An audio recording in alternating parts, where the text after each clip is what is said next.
সালমান, একটা কথা বলবো? বলো। একটা হাতি ছিল, 11টা কলা ছিল। আচ্ছা, হাতিটা 10টা কলা খেলো, একটা কলা কেন খায়নি? ওর ইচ্ছা হয়নি তাই ও খাইনি। না না, একটা কলা প্লাস্টিকের ছিল। একটা হাতি ছিল আর 11টা কলা ছিল, হাতিটা 11 কলা কেন খায়নি? কলাটা প্লাস্টিকের ছিল।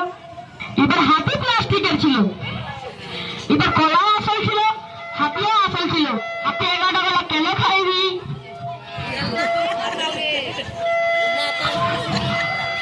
দাঁড়া দাঁড়া, আমিও বলছি। হাতি ছিল টিভির বাইরে আর কলা ছিল টিভির ভিতরে। এবার একটা প্রশ্ন করবো। এবার হাতিও টিভির ভিতরে ছিল, কলা টিভির ভিতরে ছিল, হাতি 11টা কলা কেন খায়নি? থাম, তাহলে আমিও বলছি। হাতি ছিল অন্য চ্যানেলে আর কলা ছিল অন্য চ্যানেলে, তাই হাতি 11টা কলা খায়নি। চুপ কর, চুপ কর। এবার আর তুই আমাকে প্রশ্ন, আমি উত্তর দিব। প্রশ্ন করবো, দাঁড়া। এবার হাতিও ছিল টিভির ভিতরে, কলাও ছিল টিভির ভিতরে, হাতি 11টা কলা কেন